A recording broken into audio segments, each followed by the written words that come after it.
This is conference semifinals, Paul. Yeah, it is. Jalen, I have a question for you, Jalen, about Paul. And I've talked to a few guys about this topic, but PJ and the way that he leads you all differently. What have you observed, and particularly last night, about the way that PJ is able to deliver tough love in the way that he did for Paul last night, and then watch Paul respond to it in the way that he did?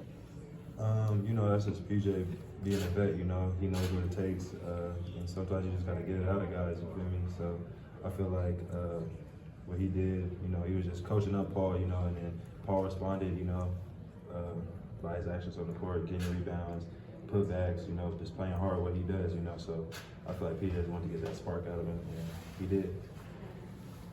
There's a chance that one of your teammates gets named the most valuable player of the NBA tonight. I want to start with Jalen again.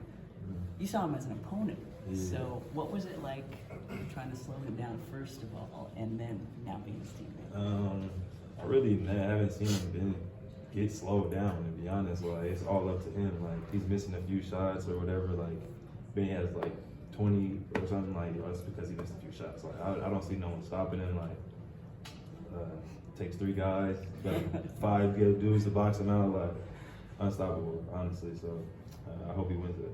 What about on the defensive end? You see how guys, it just, when he's out there versus not out there, how they attack the rim. What's that like? He's definitely a presence, 7 foot, presence, big. Like, guys are scared to go down there. If you get blocked once, you're not gonna want to go for a layup again, just get hit or whatever the case may be. I feel like that presence is just big, and that's what he brings to the team. Oh, what about you? 3 years with Joel now. What have you seen from him this season specifically?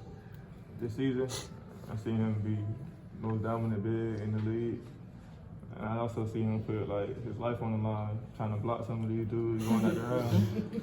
That's what I'm the most impressed about. I'm a big myself, big guard, but I be feeling like it take a lot of strength to contest shots at the rim like that. And that's what I like the most. It looked like he was chatting with you on the bench last night. He seemed really engaged. Either of you, but what was he telling you throughout the game last night? He was just giving me advice about picking my spots and making sure that I keep doing what I do, which is like attacking the offensive glass, making sure I get us extra possessions, because he understands that's what it takes to win, and that's my role for this team. Paul, you have the MVP, or the presumptive MVP, talking to you. You have PJ Tucker, a legend, yelling at you. How do you keep your cool and then go out there and make those free throws and stay so calm? I just know, me getting mad or trying to snap back, it ain't gonna do any of us any good.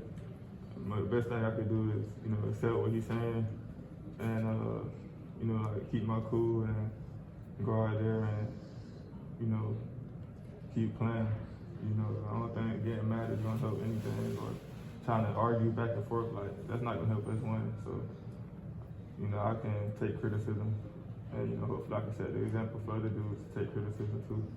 Jalen, I think you only played 5 minutes in the first half, and then obviously had some really key minutes down the stretch in the fourth quarter. Just maybe what changed for you from your first half minutes to your second half minutes that maybe helped you in that situation?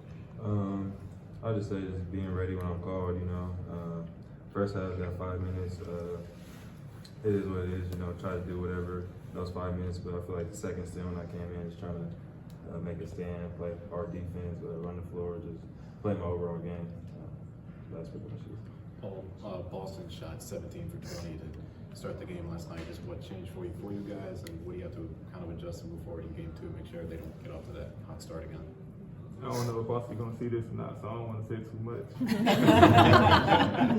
We made some adjustments after halftime. We kind of slowed them down. I don't want to say too much. Okay, maybe you'll tell us about your free throws. I've heard a rumor that you have this game of 21 where you don't leave the gym until you make 21 free throws. Is that true, and when did it start? Yeah, I gotta make 21 free throws in a row before I leave the gym every day, and it started maybe mid-season.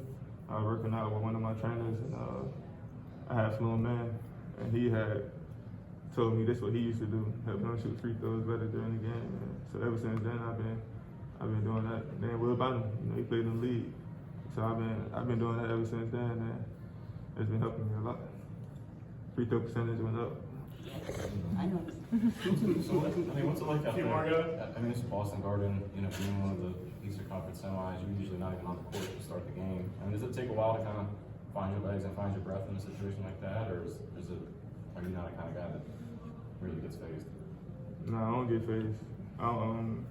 At this point, I done got used to it, going out there and having to bring energy right off the dribble. So it's just making sure I'm warm and my body is warm and I'm gonna be straight. Thanks, guys. Thanks, guys.